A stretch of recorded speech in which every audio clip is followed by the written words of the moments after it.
নমস্কার, স্বাদে আহ্লাদে একসাথের আরেকটি নতুন ব্লগে তোমাদের সবাইকে অনেক অনেক স্বাগত। আশা করি সবাই ভীষণ ভালো আছো। তাহলে চলো আজকের ব্লগটা স্টার্ট করি। আজ বাড়িতে লক্ষ্মী পুজো, পৌষ লক্ষ্মী 3 দিন ধরে হয়। তো আজকে হলো প্রথম দিন। মা আগের দিনই লক্ষ্মী ঠাকুর পেতে রেখেছে আর লক্ষ্মী ঠাকুর ঘরে আলপনাও দিয়ে রেখেছে, যাতে একটু কাজটা এগিয়ে থাকে। কারণ প্রথম দিনের লক্ষ্মী পুজোয় অনেক কাজ থাকে, ঠাকুর সাজানো, সমস্ত ঠাকুরের বাসন ধোয়া, এই সবগুলো।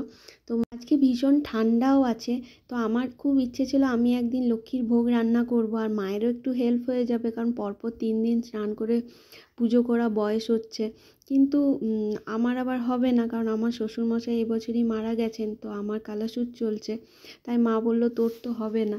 তো মা আগের দিন রাতে ঠাকুর ঘরে আলপনাও দিয়ে রেখেছে, আর বাইরেটা আমাকে বলল আলপনা দিয়ে দিতে। তো আমি আগের দিন রাতে সবজিগুলো কেটে রেখেছি, আর এই যে আজকে আলপনা দিলাম। এই লক্ষ্মী ঠাকুরকে আবার লেতাড়ে লক্ষ্মীও বলে, কারণ আলপনা যে দেয়া হয় না, সেটা মানে ছাড়া চলে না।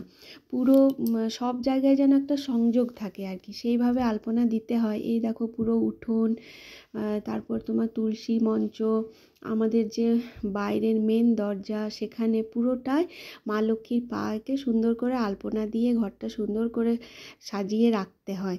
এইভাবে মা সকাল সকাল স্নান করে ভোগ রান্না শুরু করে দিয়েছে। আগেই পায়েস চড়িয়ে দিয়েছে, পিঠে গড়ছে, এগুলো সব করছে। তো আমি একটু হেল্প করতে পারলে ভালোই হতো, কিন্তু মা বলল ঠিক আছে, বাইরেও তো অনেক কাজ আছে, মা বাবা ছেলে মেয়ে আছে, ওদেরকে সবাইকে খেতে দিতে হবে, এই সব। তারপর আমার মেয়ের পিছনে তো কাজ থাকেই। তো মা বলল সেগুলোই কর, তাহলেও আমার অনেকটা হেল্প হবে। এই দেখো এখানে মা পিঠে গড়ে নিচ্ছে। সিন্দুরো শোভাস্করম বন্দে শৈলসুতাসুতম গণপতিং সিদ্ধিপদং মন্ত্রহীন ক্রিয়াহীন ভক্তিহীন জনার্দন যৎ পূজিত ময়া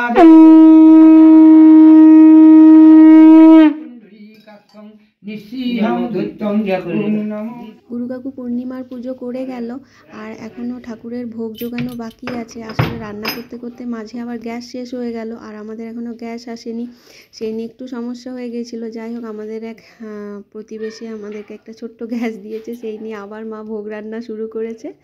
এই দেখো আমাদের কুলদেবতা জানকীনাথ আর হনুমানজি, তো আবার ভোগ শুরু করেছে। তো ভোগ রান্না হলে পরে ঠাকুরকে আবার ভোগ জোগানো হবে। তো এখন পূর্ণিমার পুজো হয়ে গেছে, তো আস্তে আস্তে ওগুলোও হয়ে যাবে। একটু হলো, তো ঠিক আছে, অসুবিধা নেই, সব শেষ অবধি ভালো মতোই হয়ে গিয়েছিল। এই দেখো এখানে এই ছোট্ট গ্যাসটাতে এখন রান্না করছে, আর একটু পরেই ঠাকুরের ভোগও জোগানো হবে। আর পুচুমা আজকে, যেহেতু আমি সকালে আলপনা দিচ্ছিলাম, তাই ওকে সকাল সকাল ওঠানো হয়নি, ওকে ওঠাতেও অনেকটা দেরি হয়ে গেছিলো। এখন প্রায় 11টা বাজছে। তো ওকে উঠিয়ে ব্রেকফাস্ট করিয়ে দিয়েছি, আর এখনও খেলছে। আর এইখানে দেখো আমাদের এই যে লক্ষ্মী ঠাকুরকে কিভাবে সাজিয়েছে সেটাই তোমাদেরকে দেখালাম। আর এখন সমস্ত পুজো হয়ে গেছে, মা বলল সবাইকে প্রসাদ দিয়ে দে। আর এইখানে দেখো ভোগও রেডি হয়ে গেছে। আজ এ পর্যন্তই, বাই।